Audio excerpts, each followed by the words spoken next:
ناظرین، جب رسول خدا صلی اللہ علیہ وآلہ وسلم کی عمر 10 یا 12 سال تھی تو آپ اپنے چچا حضرت ابو طالب کے ساتھ پہلی مرتبہ تجارت کے سفر پر شام تشریف لے گئے۔ یہ صرف ایک سفر نہیں تھا بلکہ آنے والے وقت کے لیے ایک تربیت بھی تھی۔ آپ صلی اللہ علیہ وآلہ وسلم نے وہاں تجارتی سرگرمیوں کے ساتھ جایات کی پہاڑیوں پر بکریاں بھی چرائیں، اور یہی چرواہی آپ کی شخصیت میں محنت، صبر اور قیادت کے جوہر پیدا کرنے کا سبب بنی۔ کچھ عرصے بعد حضرت ابو طالب، جو اب تک تجارت کے لیے سفر میں رسول خدا کو اپنے ساتھ رکھتے تھے، اب ان پر اتنا اعتماد کرنے لگے کہ تجارت کی ذمہ داریاں براہ راست رسول خدا صلی اللہ علیہ وآلہ وسلم کے سپرد کرنے لگے۔ یہ اعتماد کوئی عام بات نہ تھی، بلکہ آپ کی سچائی، دیانت اور معاملہ فہمی کی روشن دلیل تھی۔ وقت گزرتا گیا، اور جب رسول خدا صلی اللہ علیہ وآلہ وسلم کی عمر 20 برس کو پہنچی تو فجار نامی جنگ کا چوتھا مرحلہ شروع ہوا۔ اس جنگ کی ابتدا ایک مغرور شخص بدر بن معاشر غفاری کے چیلنج سے ہوئی۔ اس کے مقابلے میں بنی نصر کے احمد بن مازن نے تلوار کے وار سے اس کی ٹانگ کاٹ دی، اور یوں دونوں قبیلوں کے درمیان لڑائی چھڑ گئی۔ دوسری مرتبہ یہ جنگ اس وقت بھڑکی جب بنی کنانہ کے کچھ نوجوانوں نے بنی عامر کی ایک عورت کے کپڑے پھاڑ ڈالے۔ عورت کی چیخو پکار پر اس کا قبیلہ جمع ہو گیا، اور پھر دونوں طرف سے لڑائی میں کئی جانیں ضائع ہو گئیں۔ تیسری مرتبہ ایک شخص کا قرض کے معاملے پر تنازع ہوا جو رفتہ رفتہ بڑی جنگ میں تبدیل ہو گیا، لیکن اس پر سب کا اتفاق ہے کہ رسول خدا صلی اللہ علیہ وآلہ وسلم ان ابتدائی مراحل میں شریک نہ تھے۔ چوتھا مرحلہ اس وقت شروع ہوا جب قریش نے محسوس کیا کہ حجاج اور زائرین کی آمد ان کے لیے ایک منافع بخش ذریعہ ہے۔ انہوں نے مختلف مقامات پر تجارتی میلے قائم کیے جہاں سامان لانے والوں سے عشر یعنی 10ویں حصے بطور محصول وصول کیے جاتے۔ ان میلوں کے فروغ کے لیے قریش نے 4 مہینوں کو حرام قرار دے دیا: محرم، رجب، ذیقعد اور ذوالحجہ۔ ان مہینوں میں جنگ و جدل، لوٹ مار اور قتل و غارت گری سب حرام تھا۔ اگر ان مہینوں میں کوئی حرمت شکنی کر بیٹھتا تو اسے فجار یعنی بدترین اور ناجائز فعل تصور کیا جاتا۔ یہ جنگ اس لیے فجار کے نام سے مشہور ہوئی کیونکہ یہ انہی مہینوں میں لڑی گئی جنہیں عرب میں حرام مہینے کہا جاتا تھا۔ یہ واقعہ ہجرت نبوی سے 37 سال پہلے اور 586 عیسوی میں پیش آیا۔ اس جنگ میں ایک طرف قبیلہ قریش اور بنو کنانہ تھے، اور دوسری طرف بنو قیس، اعلان اور بنو حوازن کھڑے تھے۔ قریش اور کنانہ کی قیادت حرب بن امیہ کے ہاتھ میں تھی۔ مکہ کے قریب ایک مشہور مقام تھا جسے عکاظ کہا جاتا تھا۔ یہاں ہر سال ایک عظیم میلہ لگتا تھا جس میں پورے عرب کے قبائل اپنی دشمنیاں اور اختلافات بھلا کر اکٹھے ہوتے۔ اس میلے کا مہینہ سب کے نزدیک انتہائی قابل احترام تھا۔ ناظرین، عرب 2 چیزوں کو حرمت کی نظر سے دیکھتے تھے: ایک حرم کی سرزمین اور دوسری حرمت والے مہینے جنہیں قرآن نے بھی اشہر الحرام کہا ہے۔ ان مہینوں میں نہ کوئی جنگ کرتا اور نہ ہی قتل و غارت۔ عکاظ کا میلہ ایک ایسا اجتماع تھا جہاں پر ہر قسم کے لوگ آتے، کچھ عیاشی اور فضولیات میں پڑ جاتے، شراب نوشی اور جوا کھیلا جاتا، مگر ساتھ ساتھ بہت سے سنجیدہ اور بااثر لوگ بھی جمع ہو کر اپنے معاشرتی مسائل پر گفتگو کرتے اور منصوبے بھی بناتے۔ تاریخ ہمیں بتاتی ہے کہ ایک مرتبہ اس میلے میں قبیلہ کنانہ کا سردار نعمان اپنے غلام عروہ کے ساتھ آیا۔ اس نے اپنے غلام کو اونٹوں کی دیکھ بھال اور چراگاہ کی ذمہ داری سونپی۔ عروہ جب اونٹوں کو چرا رہا تھا تو قبیلہ بنو قیس کے کچھ لوگوں نے موقع دیکھ کر اس پر حملہ کیا اور اسے قتل کر ڈالا۔ یہ خبر جب سردار نعمان تک پہنچی تو وہ فوراً قاتل قبیلے کے پاس گیا اور کہا کہ تم نے تو میرے غلام کو قتل کر دیا ہے، اب یا تو قاتل کو میرے حوالے کرو یا پھر خون بہا دو۔ لیکن مخالف قبیلے نے انکار کر دیا اور کہا نہ ہم قاتل کو دیں گے اور نہ ہی ہم خون بہا دیں گے۔ سردار نعمان نے اس واقعے کو اپنی توہین اور اپنی عزت پر حملہ سمجھا۔ آخرکار اس نے اپنے قبیلے کو جمع کیا اور کہا کہ یہ معاملہ صرف میرا نہیں بلکہ پورے قبیلے کی غیرت کا سوال ہے۔ بنو کنانہ اس کے ساتھ کھڑے ہو گئے اور میدان میں اترنے پر آمادہ ہوئے۔ دوسری طرف قاتل کا قبیلہ بھی اپنی ضد پر ڈٹا رہا اور وہ بھی اپنی قوم کو لے کر جنگ کے لیے تیار ہو گئے۔ اور یوں دونوں قبیلے میدان میں اترے اور احترام والے مہینے میں لڑائی کا آغاز کر دیا۔ یہ خبر مکہ پہنچی تو سب سے پہلے بنو ہاشم حرکت میں آئے۔ اگرچہ ان کا براہ راست تعلق اس جھگڑے سے نہ تھا، مگر حضرت ابو طالب کی قیادت میں بنو ہاشم نے دیکھا کہ نعمان اور اس کا قبیلہ حق پر ہے۔ انہوں نے قاتل کو واپس کرنے یا خون بہا دینے کا مطالبہ کیا تھا، مگر انکار اور ضد کی وجہ سے یہ تنازع ایک بڑی جنگ میں بدل گیا۔ جب یہ جنگ اپنے عروج پر تھی تو بنو ہاشم نے آپس میں مشورہ کیا کہ اگرچہ ہمارا اس جھگڑے سے براہ راست کوئی تعلق نہیں، لیکن مظلوم کی مدد کرنا ہمارا فرض ہے۔ چنانچہ انہوں نے نعمان کے قبیلے کا ساتھ دینے کا فیصلہ کیا اور عملی طور پر میدان میں اتر گئے۔ ناظرین، اسی وقت پیغمبر اسلام صلی اللہ علیہ وآلہ وسلم بھی مکہ مکرمہ میں موجود تھے۔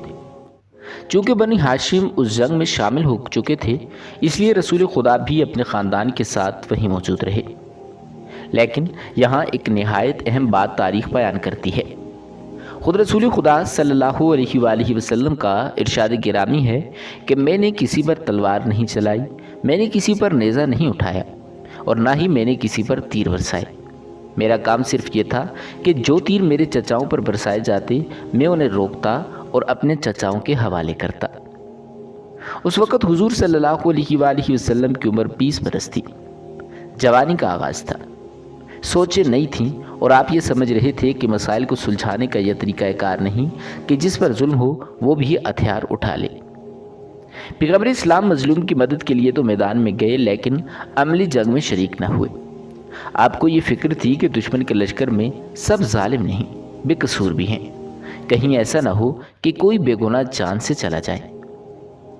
تاریخی رسالت کے اوراق ہمیں بتاتے ہیں کہ اسلام سے پہلے یہ پہلا اور آخری موقع تھا کہ جب رسول خدا صلی اللہ علیہ وآلہ وسلم کسی جنگ کے میدان میں موجود رہے۔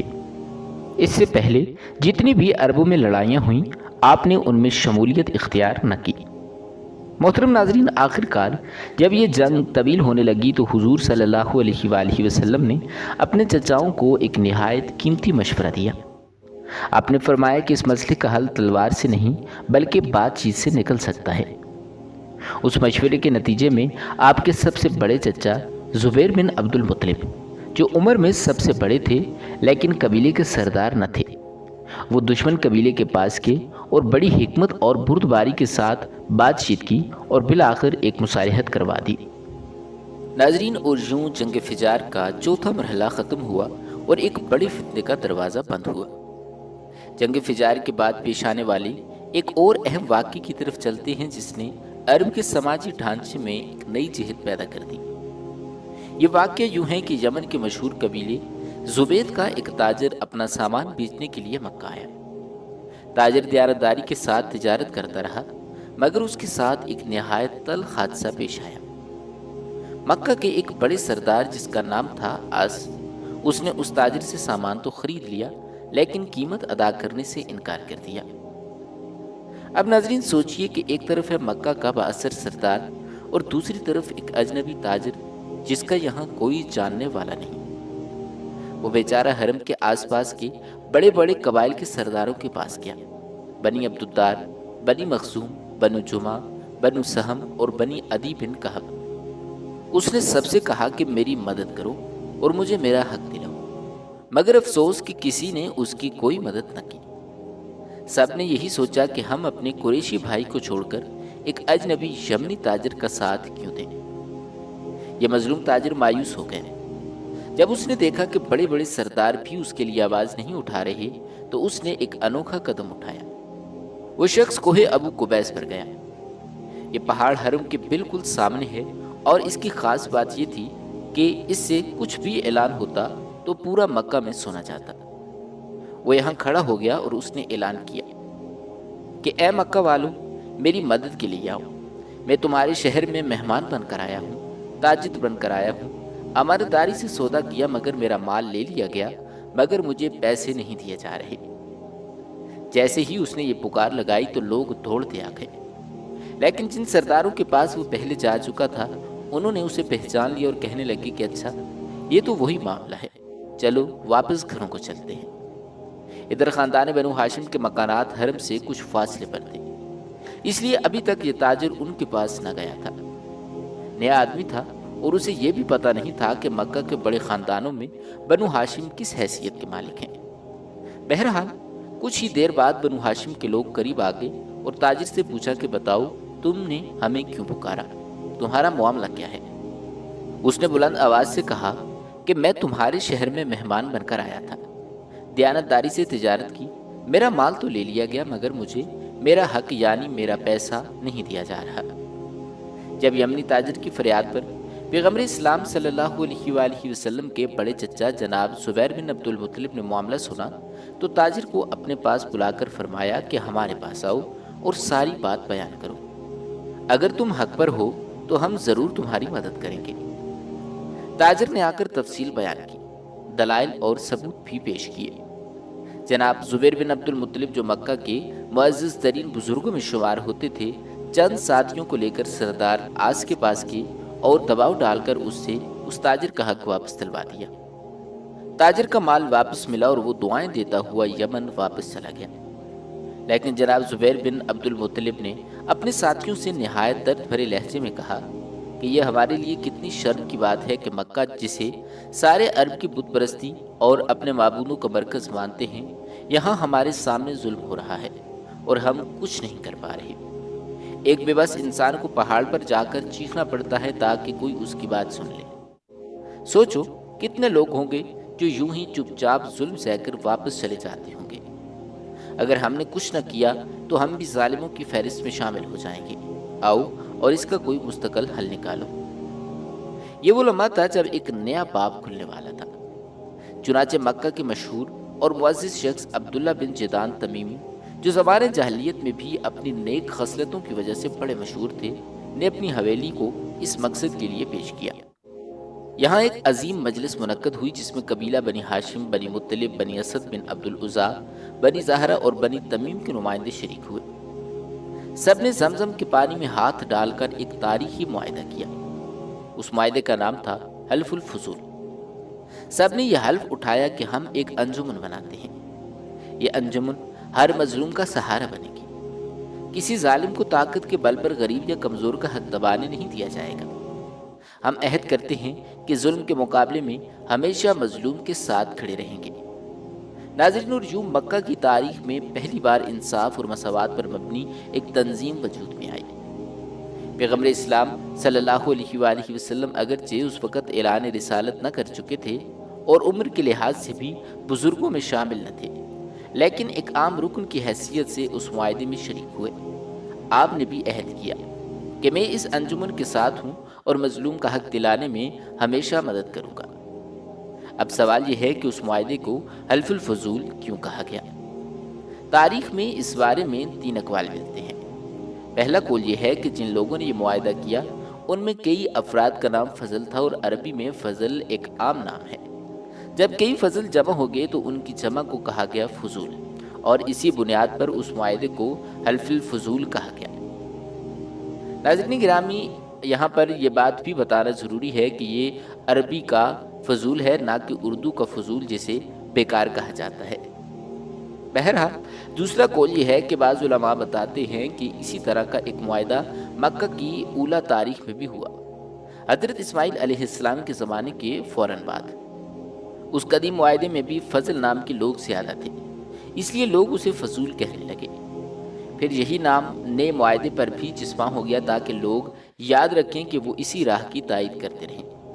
اور تیسرا قول یہ ہے کہ بعض محققین کہتے ہیں کہ عرب میں فضول کا ایک مطلب حق یا ایسی شے بھی ہوتا ہے جو جائز اور معتبر ہو۔ چونکہ یہ معاہدہ مظلوم کے حق کو بحال کرنے کے عہد پر مبنی تھا، اسی لیے اس کا نام حلف الفضول پڑ گیا، یعنی وہ حلف جو حق کے لیے اٹھایا گیا۔ ناظرین گرامی، تاریخ بتاتی ہے کہ رسول خدا صلی اللہ علیہ وآلہ وسلم نے 20 سال کی عمر میں اس معاہدے پر دستخط کیے۔ اس معاہدے کی 2 بڑی وجوہات تھیں۔ ایک تو وہ یمنی تاجر کا واقعہ تھا، اور دوسری فجار کی جنگ کے بعد پیدا ہونے والا یہ احساس کہ اگر ظلم کے خلاف مستقل نظام نہ بنایا جائے تو قتل و غارت گری کا سلسلہ ہمیشہ چلتا رہے گا۔ پیغمبر اسلام صلی اللہ علیہ وآلہ وسلم نے بعد ازاں جب اعلان رسالت کر دیا تو بھی اس معاہدے کی تعریف بارہا فرمائی۔ آپ نے فرمایا کہ اگر دوبارہ اس قسم کا کوئی عہد یا معاہدہ ہوتا تو بھی میں اس انجمن میں جانے کو تیار ہوں، حتیٰ کہ آپ نے کہا کہ خدا کی قسم اگر مجھے 100 سرخ اونٹ بھی دے کر کہا جائے کہ تم اس انجمن میں شریک نہ ہو تو میں انہیں قبول نہ کروں گا، بلکہ اس میں ضرور شریک ہوں گا۔ ناظرین گرامی، یہاں پر ایک چھوٹی سی تشریح ضروری ہے۔ سرخ اونٹ عربی میں ایک محاورتی انداز ہے، وہ چیز جو انتہائی قیمتی اور بیش بہا ہو۔ یعنی پیغمبر اسلام صلی اللہ علیہ وآلہ وسلم نے کہا کہ چاہے دنیا کی سب سے بڑی دولت بھی پیش کر دی جائے، میں مظلوم کے ساتھ کھڑا ہونے سے باز نہیں آؤں گا۔ آخر میں یہ خلاصہ ہے کہ حلف الفضول ہمیں یہ سبق دیتا ہے کہ مظلوم کی مدد کرنا صرف اخلاقی فریضہ نہیں، بلکہ ایک ایسا عہد ہے جو انصاف کی بقا کے لیے ضروری ہے، اور یہ عہد پیغمبر اسلام صلی اللہ علیہ وآلہ وسلم کی آنکھوں کے سامنے بھی قائم رہا۔ ناظرین گرامی، روایات میں آتا ہے کہ اگر کوئی شخص اپنی آنکھوں سے یہ منظر دیکھے کہ کسی پر ظلم ہو رہا ہے اور پھر بھی خاموش کھڑا رہے تو ایسا شخص اسلام سے خارج سمجھا گیا ہے۔ اسی پس منظر میں حضور صلی اللہ علیہ وآلہ وسلم نے حلف الفضول کی تشکیل میں حصہ لیا اور یہ عہد کیا کہ جس پر بھی ظلم ہوگا ہم اس کے ساتھ کھڑے ہوں گے، چاہے وہ کسی بھی قبیلے سے تعلق رکھتا ہو، کسی بھی خاندان سے ہو، کسی بھی نسل سے ہو، کوئی بھی زبان بولتا ہو یا کسی بھی علاقے میں رہتا ہو۔ ظلم جہاں بھی ہوگا، ہمارا فریضہ ہوگا کہ ظالم کے خلاف کھڑے ہوں اور مظلوم کا حق مظلوم تک پہنچا کر رہیں۔ تاریخ بتاتی ہے کہ اس انجمن کے قیام کے بعد جب پیغمبر اسلام تجارت کے سفر پر بھی جاتے تو جہاں کوئی تنازعہ پیدا ہوتا تو آپ آگے بڑھ کر صلح کراتے، انصاف قائم کرتے اور مظلوم کا سہارا بنتے۔ اور یہی وہ وقت تھا جب پورے عرب معاشرے نے آپ صلی اللہ علیہ وآلہ وسلم کے کردار کی عظمت کو دیکھا اور آپ کو صادق اور امین کے لقب سے یاد کرنا شروع کر دیا۔ ناظرین گرامی، اب ہم آپ کو جو جنگ فجار 4 مرتبہ ہوئی تھی، چاروں کے بارے میں مختصراً بتاتے ہیں۔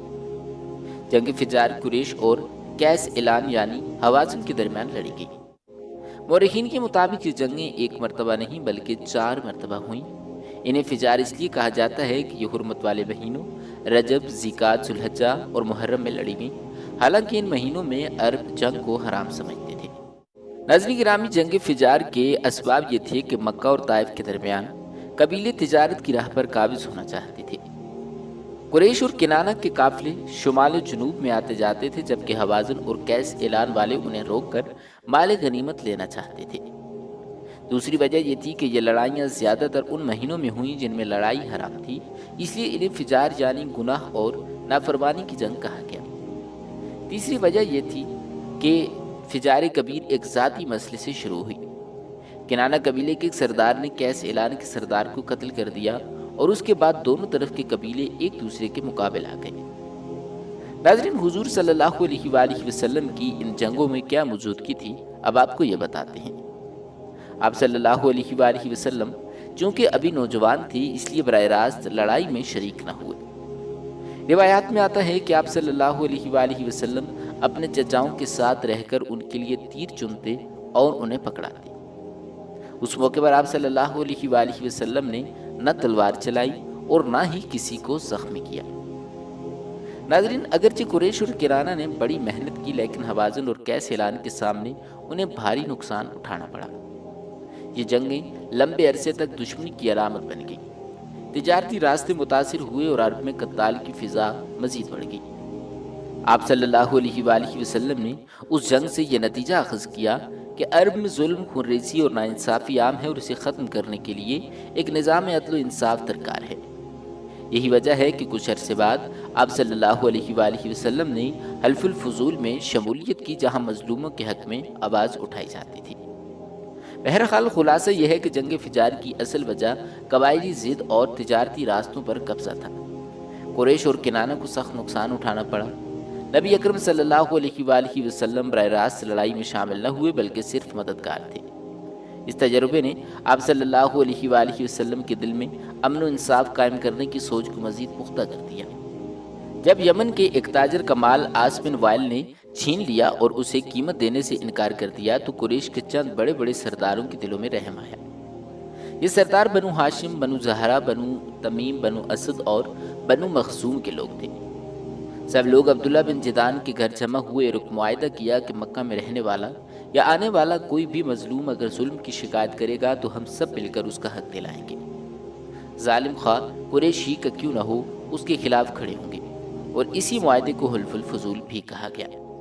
ناظرین گرامی، یہاں آج کی ہماری ویڈیو اختتام پذیر ہوتی ہے۔ انشاءاللہ اگلی ویڈیو میں ہم آپ کے سامنے پیغمبر اسلام صلی اللہ علیہ وآلہ وسلم کا حضرت خدیجہ رضی اللہ تعالیٰ عنہ کے ساتھ نکاح کا ببرکت واقعہ پیش کریں گے۔ اگر آپ کو ہماری یہ ویڈیو پسند آئی ہے تو ہمارے چینل دانیال وائس کو ضرور سبسکرائب کریں۔ بہت جلد ایک نئی ویڈیو کے ساتھ ملتے ہیں، تب تک کے لیے اپنا خیال رکھیے گا۔ اللہ تعالیٰ آپ کا حامی و ناصر ہو۔